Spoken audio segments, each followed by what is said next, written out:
We have been all bombarded with all kinds of news. Our social landscape has seen all kinds of fake news and misinformation with some palpable consequences, So it has an effect on democratic elections, not only in the US, but other places in the world as well. It has seen effect on, in India, there are a lot of harmful consequences of fake news. It has affected stock markets. It has affected our hesitancy to take vaccines, how to deal with the virus. It also resulted in this insurrection that in the US. So all kinds of, harmful consequences that we could think of, misinformation has brought us there, So, and this was a survey which was done by just 2 weeks ago. This report came out from UN, where they surveyed all over the world. And they found that 85% of the people actually worry about online disinformation. It is something which is on top of their mind. And this report suggests that there are 7 democratic elections that are going to happen in the next year in big countries, including India, US, and so forth. And all of those are susceptible to misinformation. So, rightly so, this has become a kind of topic which academics are also interested in, trying to understand who shares misinformation and why. And in today's my research, I will be talking about a little bit more about political misinformation, mostly from the context of the US and what's going on here. But the study is done mostly from a psychological perspective, so we can apply those kind of learnings easily to our context as well. So these are the 2 papers which came out in the last year that of mine that I will try to put together and create some kind of a coherence of, who shares misinformation and why. So let's looking at the academic research, so there was a study. People want to understand what leads to fake news. What are some of the predictors of fake news? And there are a bunch of things that people have talked about, including, if people don't think through enough, they are just making their decision based on how they feel about certain news. There's lack of media literacy, a certain age population who are more prone to fake news attacks. There are certain properties of news. Some sensational news tend to travel a lot more and a lot faster and a lot far. Prior exposure, if the same repeated fake news is given to people, they tend to believe it's true. So those are some of the reasons why fake news is shared. But apart from that, there's one critical reason why fake news is shared is basically our ideology. Who do we align to? What is our political ideology or groups that we are part of? And if a news comes which makes our group feels great, makes our groups feel better, we tend to believe that. We tend to share that news. It's this idea called motivated reasoning. We are motivated to believe the things that we want to happen, even if they are not true. And within that context, academia has found a lot of fake news that is shared was shared by people who endorse this conservative political ideology. And mind you, as we know, academia is a lot leaning left, so we tend to be a lot more liberal in our approach, and that's one of the reasons why some of the academics who are conservatives, they tend to question some of our research. They tend to believe our research tend not to be correct. It's not giving the true state of the mind, so true state of the world. And this was one of the findings, which is like people who tend to share fake news, they are generally conservative. And this is the finding that I kind of tackled on this question. Not all conservatives tend to share fake news. So who are those conservatives that tend to share more misinformation or fake news? And we dealt on this idea of, this big 5 personality traits. Individuals have broad personalities, and we looked at conscientiousness as one trait. And why conscientiousness is because among all these 5 traits, conscientiousness is one trait which seems to have the most predictive power of, how it will affect our actions. So, and why is that? Because conscientiousness is about individuals who tend to be orderly, who tend to control their impulses, who tend to follow prescribed social norms, they tend to delay gratification. These are the individuals who tend to be reliable, trustworthy, and so forth. So, and not surprisingly, if you look at, people who are high on this trait, they tend to show superior job performance, they have greater moral character, and so forth.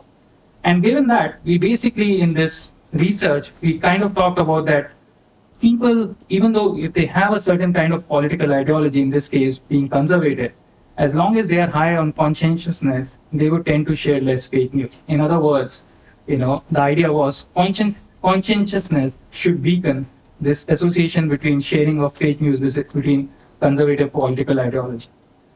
And we ran a number of studies, but I'll just give you a little bit of one study to show how we kind of do these things in academia.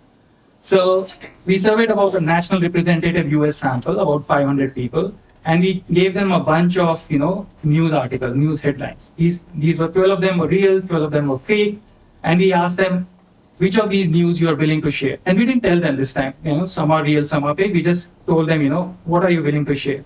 And those news headlines looked something like that. So some of them were Democratic leaning, some of them were neutral news, some of them were Republican leaning. So these were the headlines that were given to them. And then we asked them to rate themselves on this personality inventory, and these order for news and personality was counterbalanced. So some saw news first, some saw personality questions first. Then they reported their political ideology and other demographic. And what we were interested in seeing was basically, and I won't go into these details how we analyze, but I'll show you what the result looked like.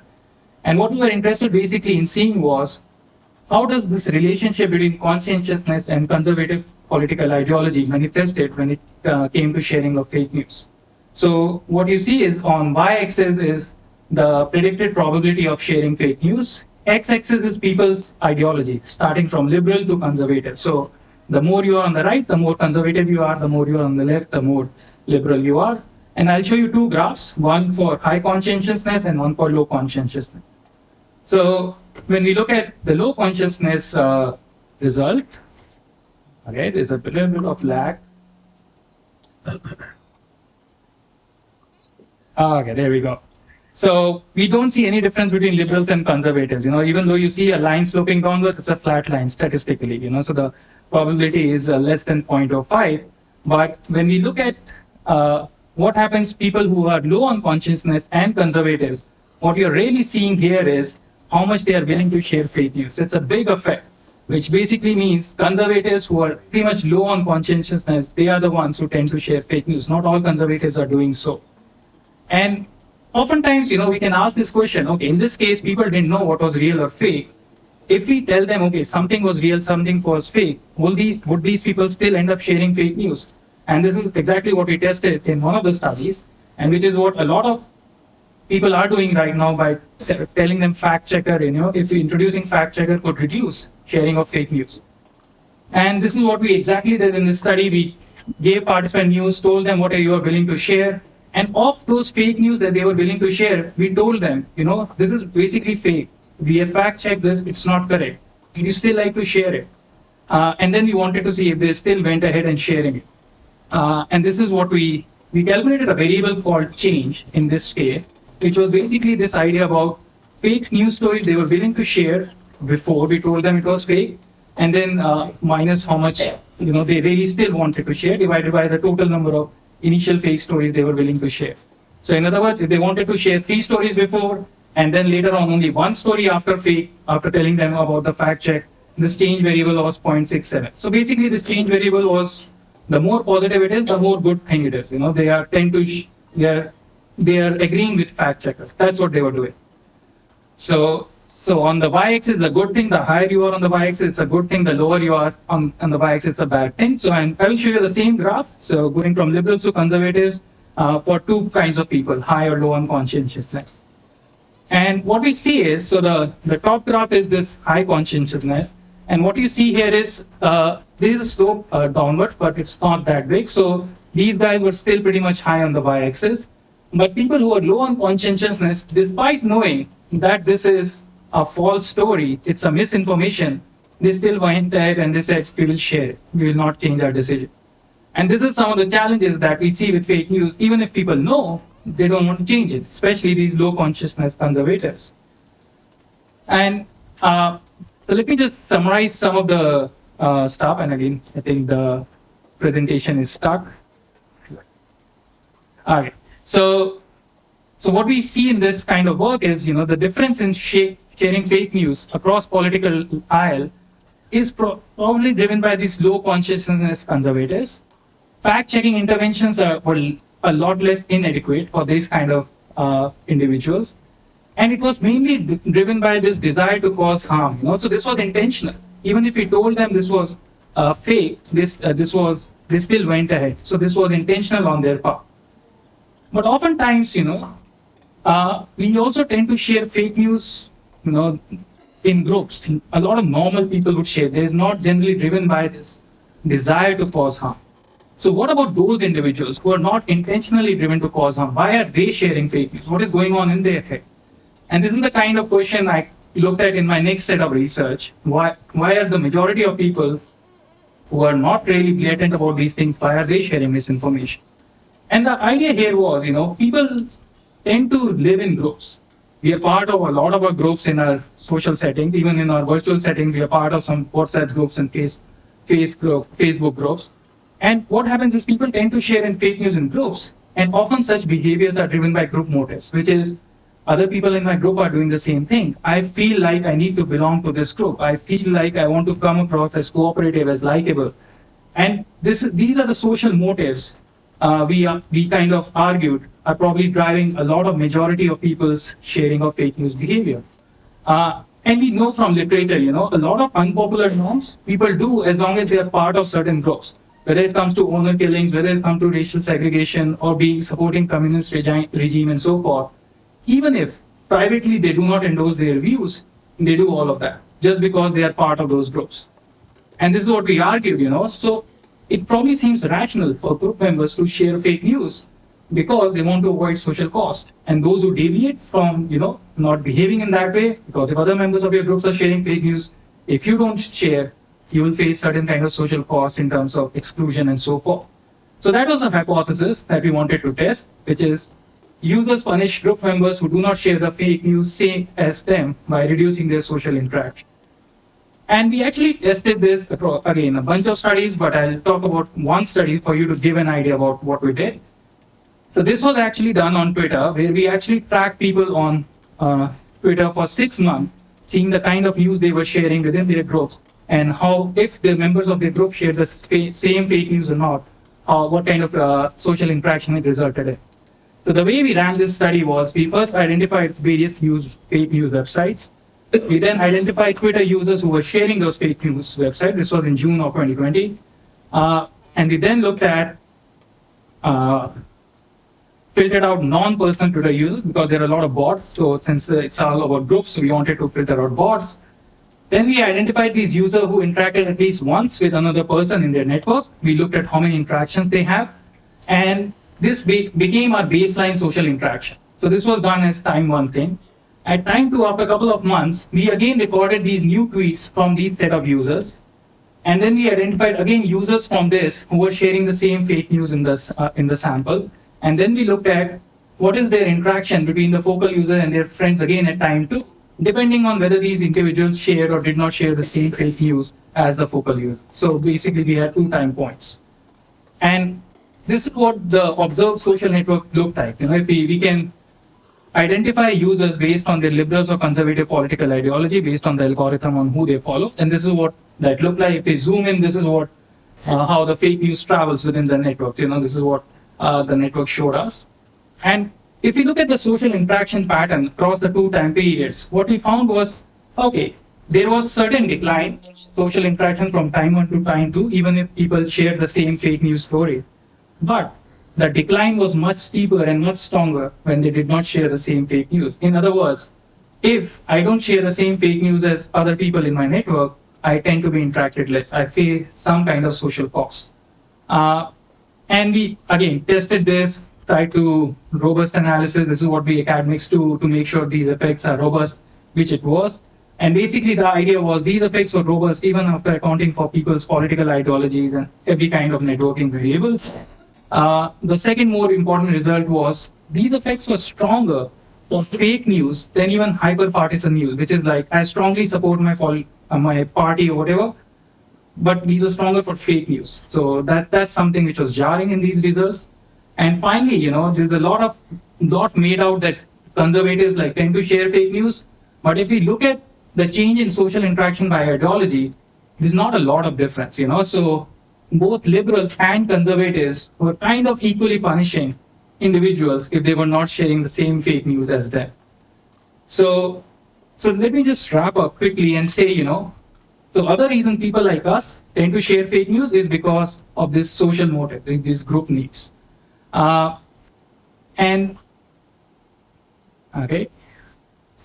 a broader takeaway which I can say is, we need to keep in mind these social penalties which can lead to spreading of fake news. and it's even stronger for fake news, these effects, than for hyper-partisan news.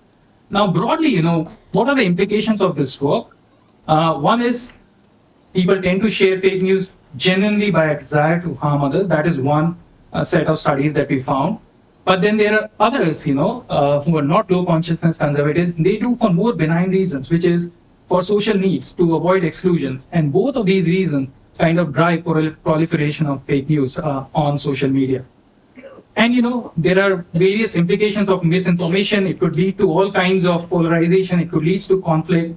Every group tends to think they are right. This is what misinformation has done to us. We all think whatever I see on my WhatsApp is the right kind of information. And what it can lead to, it can lead to all these kind of threats to social cohesion, peace, and stability. So that's what some of this misinformation does.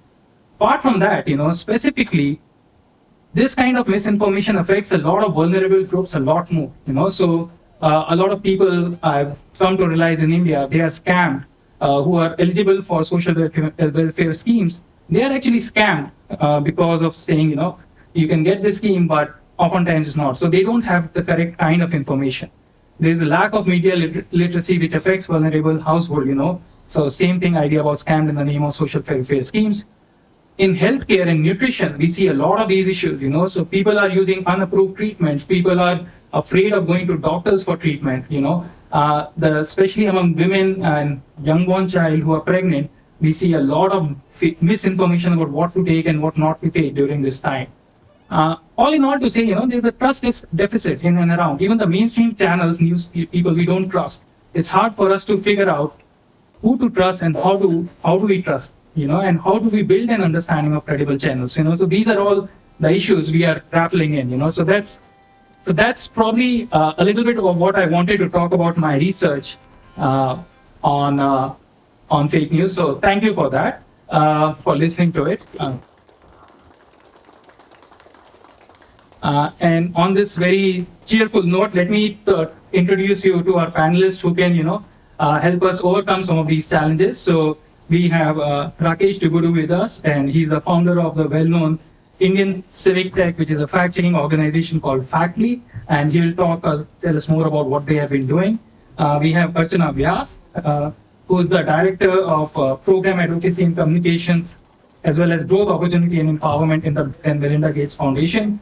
And they have been doing a lot of community work, community initiatives to overcome misinformation in the field.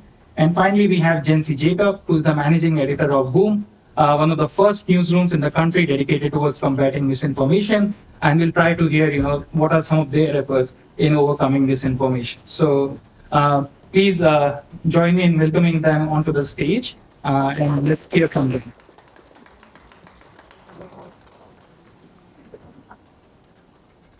You're on it.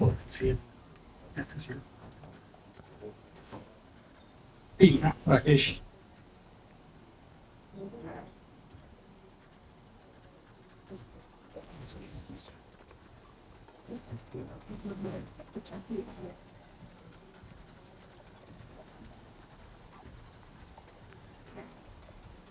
Let me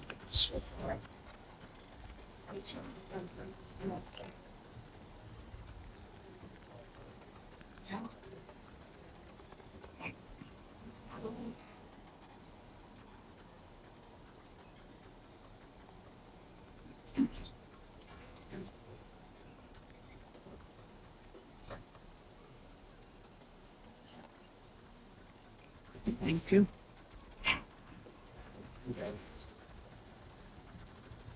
So let me first thank you all for being here. Sure.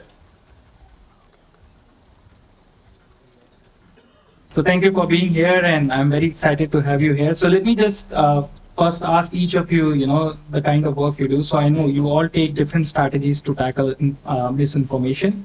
Factly takes a data-driven approach. Boom is a more comprehensive fake news busting platform, and Gates Foundation works extensively at the community level to counteract misinformation by implying the social and behavioral change communication. So I think it would be a good starting point for each of you to tell us about your journey in countering misinformation. How did you start, and who do you focus on in terms of your target audience, and how the landscape has evolved in general in your experience?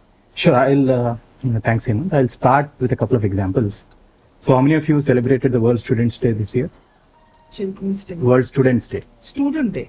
It was on October 15th. No, you didn't? Okay. This is a very unique example of how, this particular piece of information has fooled everybody. So it started in 2010. A random blog on the internet said Dr. APJ Abdul Kalam's birthday, which happens to be October 15th, was declared by the UN. It's the World Students' Day. It started by a random blog. Now it was picked up by mainstream media over the years, not 1 year. So you search on the internet every year, mainstream media writes about how the UN has declared in 2010 and so on and so forth. The story doesn't end there. The irony of this is union ministers, the Vice President of India, MPs often quote in their official speeches, their official press releases, which say the UN has declared, this October 15th. Now it might look very benign, harmless piece of misinformation, but you need to understand all that Hemant was talking about in his research captured in this one piece of misinformation. Now, what started? The blog had financial motivations. They just wanted to do something very sensational. What started was then some of them picking it up because of FOMO, fear of missing out. Everybody's writing, let me write about it. Then the others thought, this is a pride, pride in Dr. Abdul Kalam being our president, being such a great individual, and so on and so forth. So if you see, even if you go on the internet, and it has gone to such an extent that even today, if you look at all the GenAI platforms, I think Bard does give you a nuanced answer, but ChatGPT, for instance, even their latest GPT-4 Turbo, still tells you that it is October 15th and UN said it. Now, if you see the cycle, what is happening is, so somebody started, there is information on the net, because these LLMs are trained on that information. So we're just seeing that recycled information again and again. Just because the technology has evolved does not mean that we'll suddenly have an information ecosystem which is very clean. So I wanted to start with that example because it captures one on the research side, because everybody is doing for a different reason. I'll also talk about another example. It's called, if you go to Google and type tractor erosion.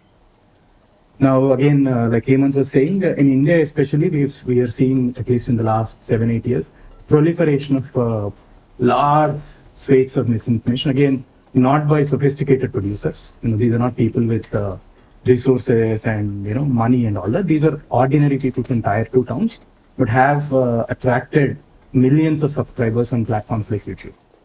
So if you go there, there will be a sense, like with most such videos, there will be a sensational thumbnail. Do you know that you can get a tractor if you apply? And you will see thousands of people sharing their Aadhaar numbers, personal information, in the hope that they'll get. Now again, the same information is ranked first on Google if you type, so which means the LLMs are again trained. So the same thing continues. What I'm trying to tell is, while we have gone, we've made many strides on the technology front, what is happening is the technology is also being fooled because there's no gatekeeper. So from a time when everything was controlled, 20, 30 years ago, it was controlled. Has democratization been? Definitely. I mean, we'll be fools to say nothing has changed. But what it has also done is there's no barrier now. So a very low entry barrier for you to create. So I can sit in the room, take this photograph and, without maybe any identifiable things, and just say there are a group of conspirators here trying to create a riot house. And unless I know the person here, it's very easy to believe. We're all, so that bar has reduced. Now coming back to our work, so we are also like Jency and like Boom and many other fact-checking organizations. We run a fact-checking organization. Along with fact-checking, we also focus a lot on technology. So for instance, the ecosystem has come together a few years ago to create this standard called claim review. So what it means is every publisher who is quote unquote writing a fact check is supposed to mark it up, saying, this is a particular fact check. So on currently in the database, I think there are close to 300,000 such markups. So we have a body of a database of 300,000 claims, so to speak, across 60 plus languages across the world, which are fact check articles by different agencies across the world. So what we are trying to do is because this is verified information. This is not information written by some random blogger on the internet. There's some methodology behind it, there are sources, etc., etc. So what we are doing currently, apart from our regular work, is how can we utilize this database and this work and also the technology of the day, which is the Gen AI. So we've built a chat platform which utilizes this, but at the same time harnesses the power of LLMs. So the biggest problem with LLMs, as we know, is hallucination. So because it has access to random information on the internet. So what we have done is to reduce hallucination, we've trained this only on this. So we've built a platform where it will respond only if it knows there is something in the database. Otherwise it tells you, I don't know the answer, you'd rather fact check. What we're also doing is a lot of misinformation in India is political, as we all know, and as we approach elections, will only multiply. One of the reasons for a lot of political misinformation, apart from it targeting individuals, communal, social, etc., is about achievements of governments, data. So you throw around, you have random comparisons, especially with growth.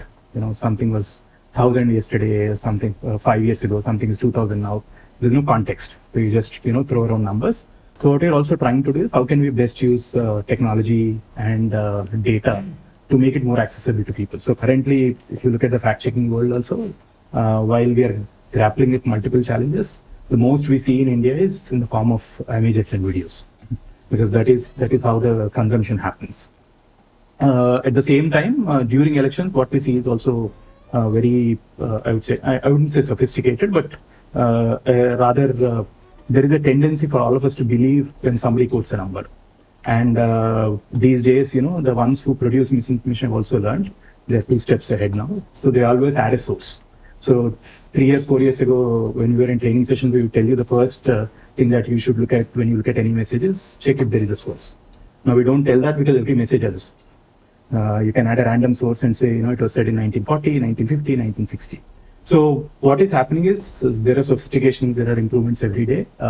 Of course, technology can't solve every problem, but with whatever little we have, we're trying to see how the advancement in technology can help solve this problem. Well, thank you. Archna? Right, thanks a lot, and thanks for having me here for this important discussion. I'm looking forward to learning a lot from all of you. Hemant had actually guided me to speak about how Gate Foundation is working in India in terms of helping dispel untruth when it comes to community engagement, because we're an organization for who don't know us. We've been working in India for about 20 years, and we work with different partners, including government, public, private, academia like yourself, research organizations, as well as communities, so that we can help reduce poverty and improve health, as well as expand services for education, especially focused towards really marginalized as well as vulnerable populations. So they are more prone to mis and disinformation, and therefore the strategies and the tactics have to be a lot different.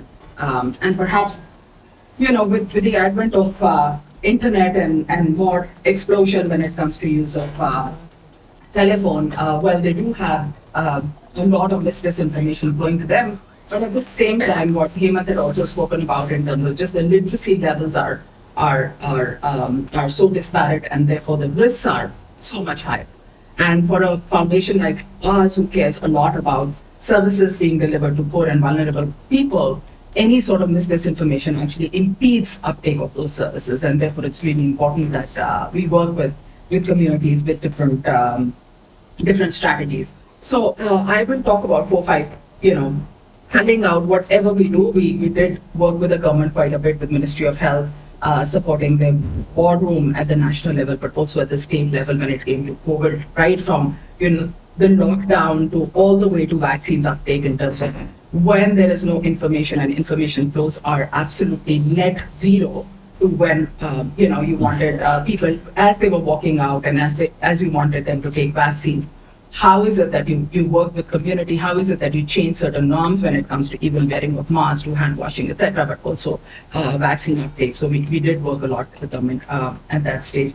So I had actually made some points that I'd like to share with you. One is the fact that interconnectedness through internet and mobile is actually generating scale and speed of misinformation that is quite formidable. In a country like India, which is so diverse in terms of cultural, linguistics, as well as social, economic diversity, this becomes even more intense. What's actually even naughty, as in KNOTTY, not naughty, is understanding the intricate process of human psychology and human decision making. Also, the fact that we have our own belief systems, which Hemant did speak about, and the influences that actually shape our perceptions as well as actions. This is super fundamental because this information is actually working with humans. And as far as the fabricators, whether they're passive or they're active, they understand that much better than we do. They try and correct for disinformation. They tap into our cognitive biases. They exploit the susceptibility of influence and also capitalize on information, patterns when it comes to processing that, and therefore they spread falsehood, and that's where falsehood will take root and it thrives. False narratives, while they do spread through social media channels as well as traditional media channels, what they basically take root in is the networking, which is what we've spoken about, because it's the network effect. And what's most interesting is this network effect, or the source of information and the source that you trust is the reason why the disinformation spreads, and also the source of trust is also how you can solve for disinformation, and that's what we need to leverage. We do root our response at Gates Foundation. We believe in behavioral insights and behavior science, and therefore our response is actually rooted in use of behavior science when it comes to communities. And we look at communities and try and dispel myths and misinformation with communities, because we think that's sustainable. That how is it that you can empower communities to understand myths and disinformation, identify it themselves, and the choice of action actually sits with them. So this is really rooted in behavior science. And then some examples in terms of vaccines and healthcare. I've spoken a little bit in terms of the COVID vaccines, but even with vaccines like measles, rubella, even with rotavirus vaccine, or we were talking about adherence to certain medication as well. We've used behavior science in terms of certain principles, whether it comes to peer influence that you spoke about, or social pressure, or loss aversion, or even use of reminders that helps in terms of reminders, rewards, incentives. So we've used different theories in terms of how you can dispel misinformation but also improve uptake. Swachh Bharat Mission, I think it's a glowing example of behavior change strategies, but also in terms of how dispel. It was that program used certain tactics to in fact dispel some myths surrounding sanitation practices. I think a lot of it was rooted in power of positive deviance, because positive deviance roots in communities. If the community that sits together and tries to solve for certain problems themselves, it is efficient because the solutions actually sit with community. These are not, they're not imported from outside, and it works in a low resource setting. So for us, Gates Foundation, we care a lot about people with low resources. I think we do tend to use power of positive deviance.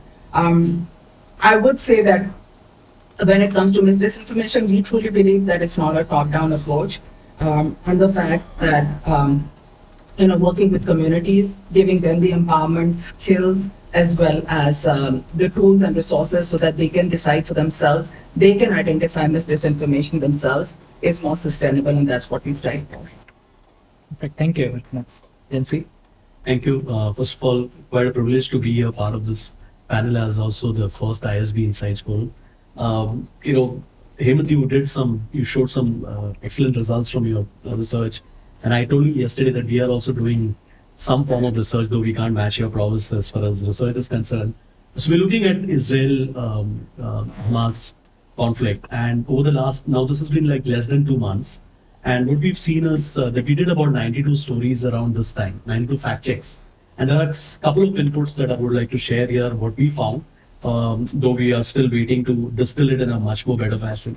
So on these 92 fact checks, what we found is that over 90% of the misinformation and disinformation you have seen during this period are sensationalist in nature. So that's one of the first insights.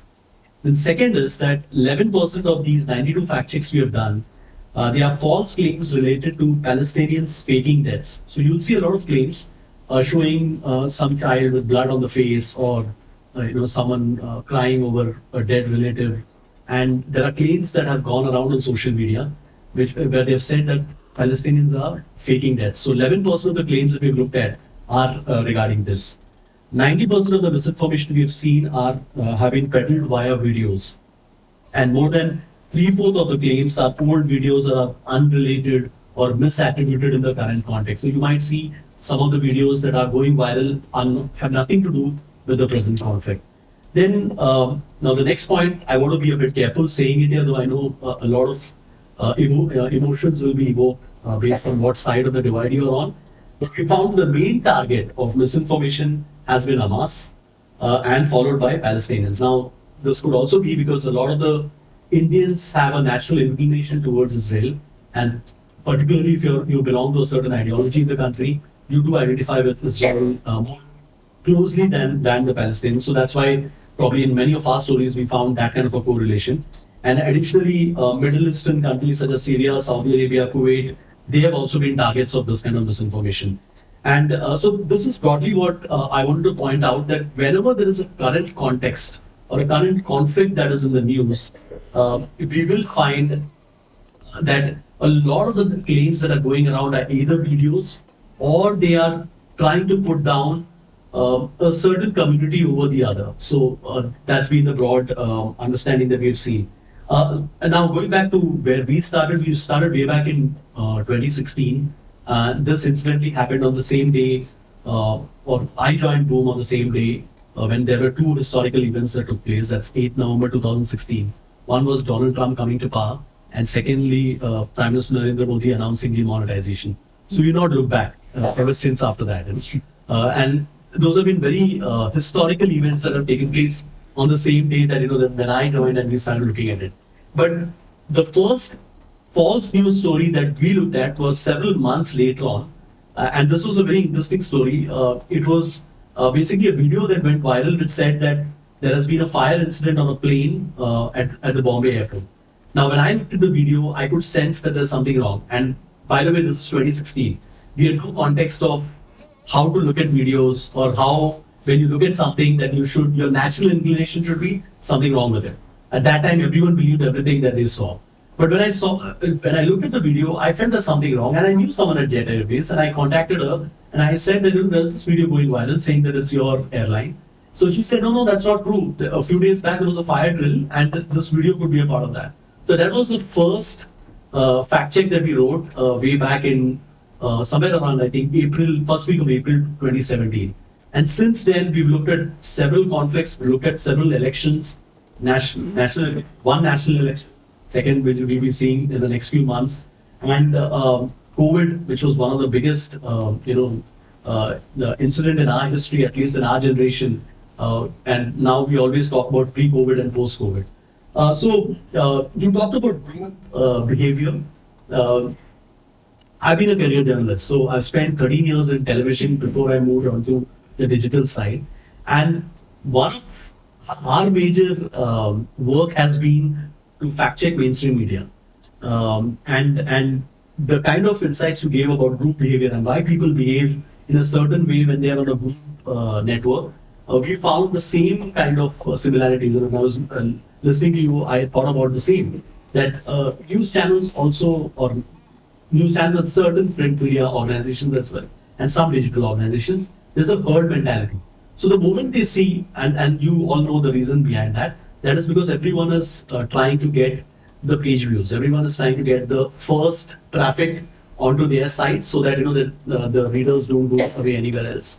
And that has been a consistent thread that we have seen across all events, across all news events, that the first people to pick up misinformation are the news channels. And which is why, and it pains me to say that, because I've been a journalist who's worked across print media and television channels, and some of them are the same organizations where I worked many years back.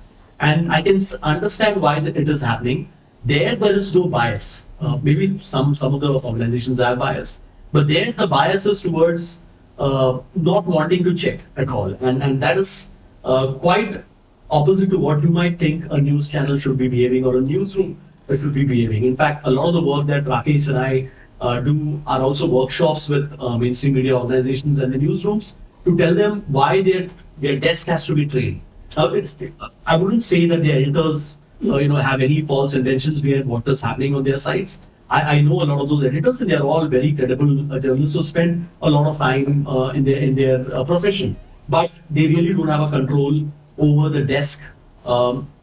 Usually hired straight out of college, don't have the kind of experience that probably they should be given, or not given the time to take a step back and say, okay, this information has come, let me look at it, let me see whether there is anything wrong with it, and do some of the basic checks. As Rakesh said, now even the basic checks have been polluted because you cannot tell anyone, please look at the source, because the source itself may be polluted. So a lot of these challenges exist today, and one of the biggest challenges, and I'm sure that you will ask us those questions later on, is the deepfake technology that we are looking at. 6 months back, if someone would have asked me, oh, what about deepfake? And many researchers do ask us, and we would joke around saying, oh, in India, there's no deepfake, there's something called as cheap fake, So we say there's nothing called as deepfake in India, there's cheap fake. We no longer say that, because already in these 5 state elections, we've seen some videos where we are very close to feeling that, that there are some tools being utilized. In fact, we've done 2 stories where one of the stories which says that if you are a public personality and hours and hours of your audio is available online, then anyone using a tool, you don't even require the kind of source or the training that you probably required for Photoshop. But you can use that tool and make any video, any audio, you can clone anyone's audio. And that's quite a dangerous trend. And I'm sure that, as the government is making a lot of noises because of all the wrong reasons later on, but we will be seeing some action on that front as well. Thank you, Jency. So, we can talk a little bit about, deepfake, and we were having this conversation, So, there is deepfake technology that is AI powered, and then there is also this morphing. And it seems like we also sometimes mix the two. And what kind of challenges does that pose you as an organization? Because even when some prominent individuals in the country kind of, say, things which are not right, something kind of talking morphing as deepfake, and in general, how have you figured out as an organization, and I'll bring this question back to Rakesh as well, to how to overcome some of the challenges of deepfake? How can we figure out this is really a deepfake? Yeah. So it's been quite a challenge, because if you look at all the fact-checking organizations in India, except for probably India Today or Jargon, who have their own fact-checking newsrooms, we are all very small newsrooms, and we've deliberately kept our work small. Many people ask us, oh, how can you scale up fact-checking? And I very confidently say, I don't want to scale up. The reason why I don't want to scale up is scaling up means that I will have to hire hundreds of people to do that job, which means, I'll have to get in revenue. Now, where will I get that kind of money? No one, let me say, and this is a forum where there are a lot of people from the industry are sitting. If I go to any industry or any industrialist, or I go to any businessman and tell them, you have got CSR funding, why don't you fund us? And they will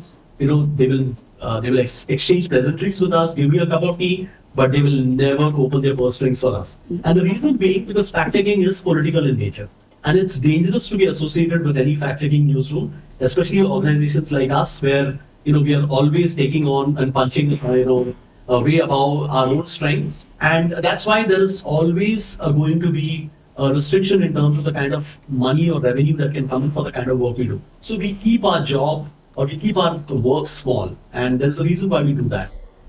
Having said that, there is a process behind what we do, and the process is very simple. We've been taking a lot of pains to explain to people, fact-checking is no rocket science.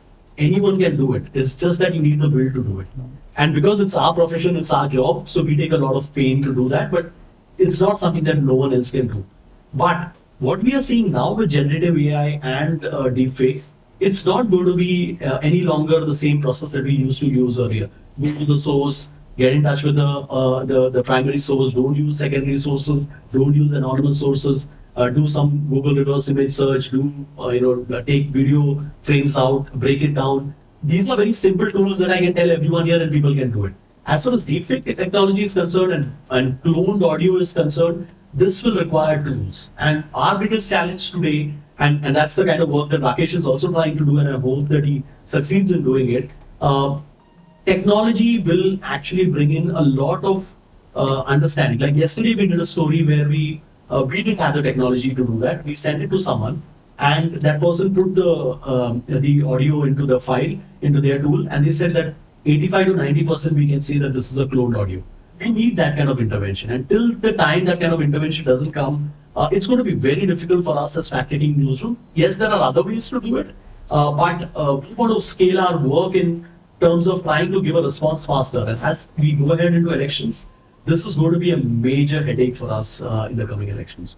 And Rakesh, I mean, of course, you also mentioned about issues of hallucination, especially with large language models. And I was listening to one of the interviews of Sam Altman recently, and he kind of himself said, we actually don't know if there is a text-based kind of hallucination or misinformation. We still don't have the capability to, distinguish between what is real versus what is fake. So in that context, how's faculty dealing with this kind of a challenge? Yeah, so this distinction between what is a credible source, what is not, is again a source of debate. Like I said, since we are all politically, ideologically divided, so even those are being doubted. But getting back to, so with AI, is it getting difficult? Definitely yes. There are no two ways about it. But what I would also say is, irrespective of the advancements in technology, I think the basic human instinct is the starting point. So for instance, during these 5 state elections, this was particularly confined to Madhya Pradesh.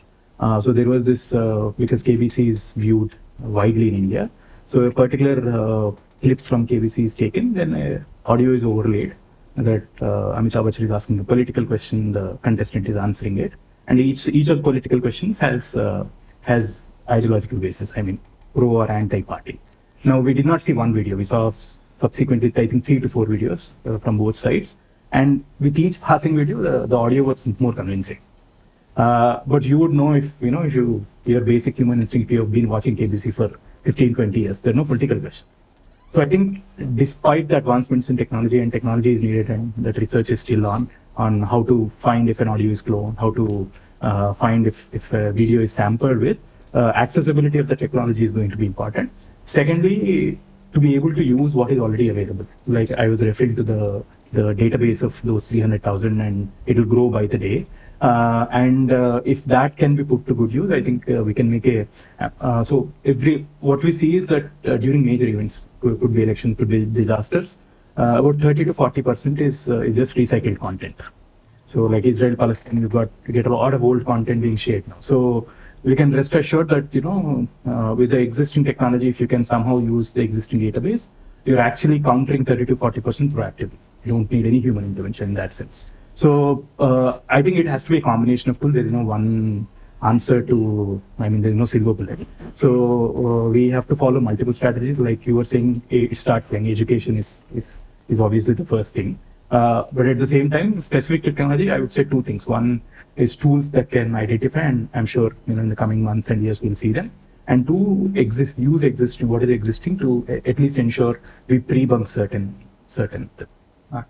Archna, coming back to you, we're talking about AI, but the kind of world, the landscape you deal in is, even some of them don't even have access to smartphone, so talking about rural areas and villages, and especially women, some of them may not even have a regular phone, but they still have this misinformation, and you're still dealing with some of those.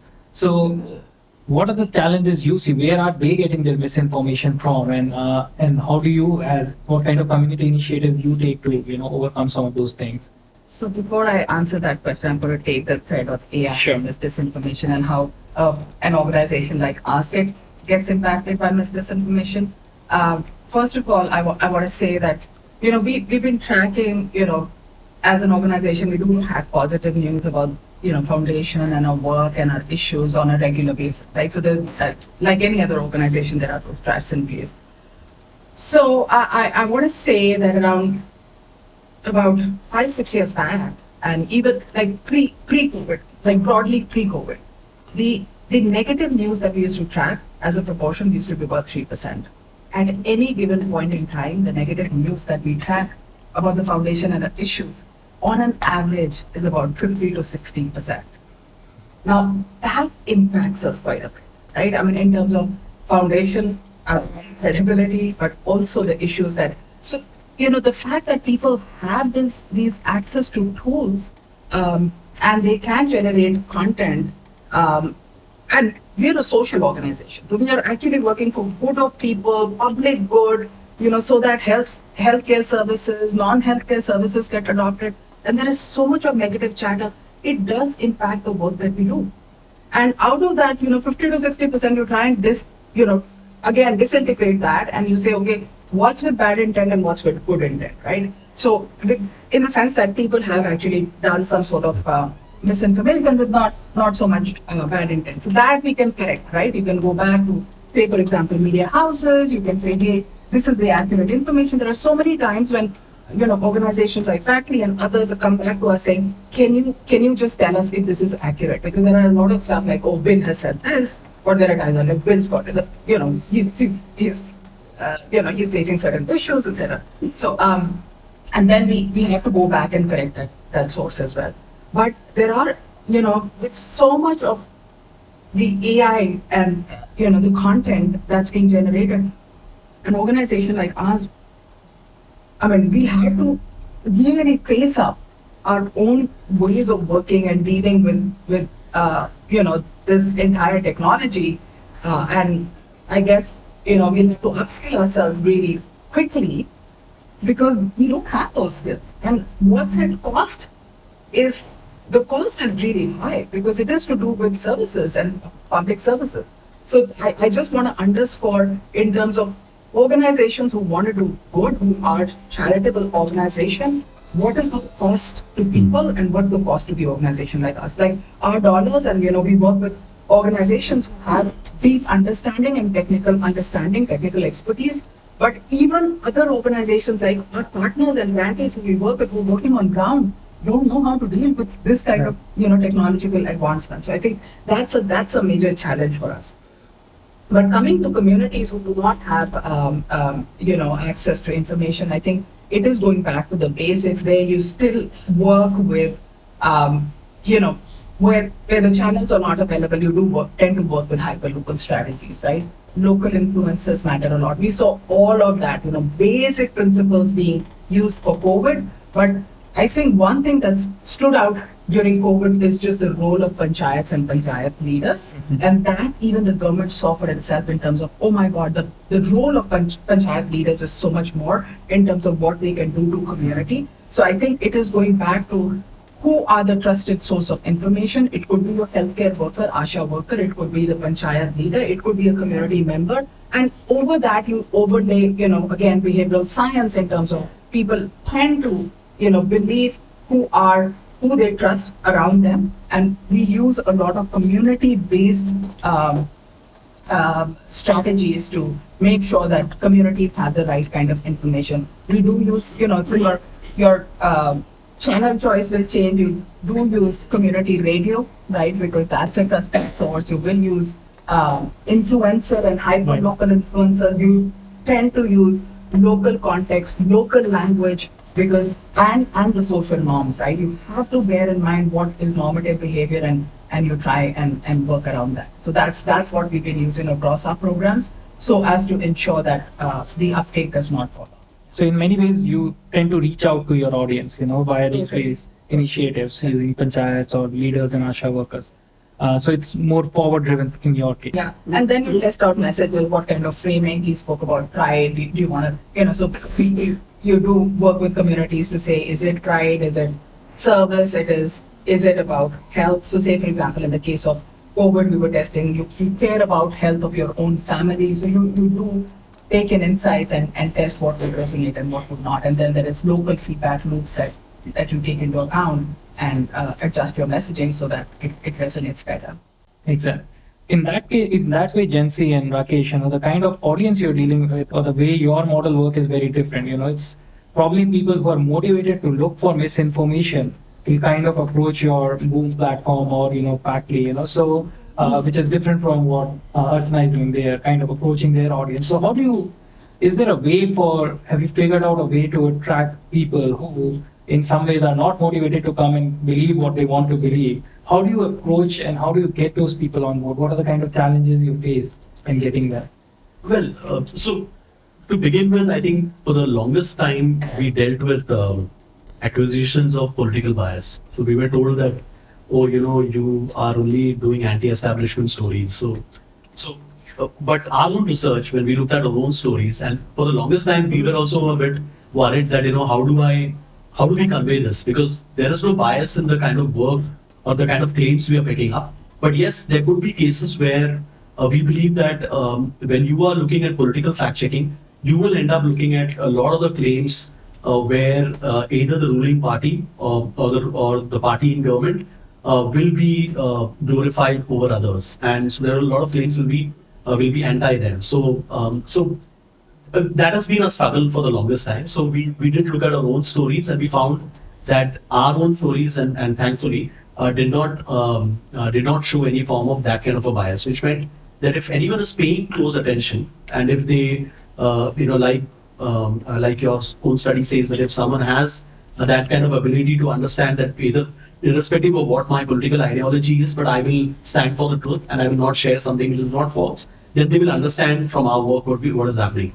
And we've tried to do an outreach. We've reached out to people. We've reached out to people from the other political side of the spectrum as well, from all sides of the spectrum, and have told them that that why don't you give us a chance? Why don't you see what our stories are? And now we are finding a lot of the people who write to us, while they may lash back at us when they don't see the kind of their bias being confirmed by our fact checks, but at the same time they also reach out to us saying that oh, we saw this claim, can you check out? So I have felt that in a very small database, now I don't know because I have not done that kind of a study, but we found that a lot of the people who used to lash at us in the past, they do reach out to us, which means that at some level they've understood that there is a methodology to the stories that we do. And if there is a methodology, they would want to see what our fact check is. Now, they might completely rub it once we give it to them, and they may go back to their own sources. But there is that kind of attempt being made, and we are reaching out, and we feel that over a broad period of time, as long as we are not doing any form of activism on social media, and we are not trying to fight a political battle on social media, because that's been one of the biggest complaints about some fact checkers, that they are busy fighting political battles on social media, and that's very clear with us. We don't do that, and we don't even appreciate our reporters doing that on Twitter or on Facebook or anywhere. And I think over a long period of time, your own fact checks and the work that you do will stand testament to that. And Rakesh, in your case, so the boom deals a lot with the news headlines and stuff, whereas Factly is also more about reports and data. And so which I think seems a little bit more boring. Like, I know for data and I know people react to data rather than headlines. And how do you get the right kind of audience to your platform, Yeah, we do two things. One, most of us, we run our own WhatsApp tip lines. Okay. Over time, I'm not saying these are huge numbers, but we have nurtured a set of people who are always willing to at least serve as a source of leads. So we're around 1,500 people on that tip line who constantly keep sending us. So we can be rest assured that if something is going around in the ecosystem, we'll get to know of it. So you don't have to go and proactively track on social media platforms, because the 1,500 are in various groups and that is one. And these are people constantly looking out for what is the truth behind it. The second thing is, if it is a silver lining, if I may call it a silver lining, because of the competitive politics that we have, so there are other people who claim themselves to be, aligned to certain political ideas and have built influence on social platforms. Mm-hmm. They are not direct political leaders, but they're all, could call, I'm not saying intermediaries, but who align with the political ideology. And a lot of their influence comes with information. So I'm the first one to share. I'm the first one to share authentic information. A lot of them now start sharing our content if it is through them. They say, somebody is sharing, this is false, don't share it. And it has come to such an extent that each of them accuse the other person of creating it, then debunking it to malign us. So we did not create. It may be a pro message to us, but we did not create. The other side created it, then debunked it to show us in a bad light. So that is what's happening. I think there is a silver lining because they understand the importance of credible information. And people who wrote messages saying, "How dare you fact check me?" Come back and share the same information saying this is false. X has said it. So I think that is a change that Jency was also referring to. That over time they have realized that there is a method to it. It's not madness or some bias, and that has manifested in at least these people accepting what is palatable to them. I'm not saying they accept everything, but at least to the extent that is palatable to them, it's a good sign.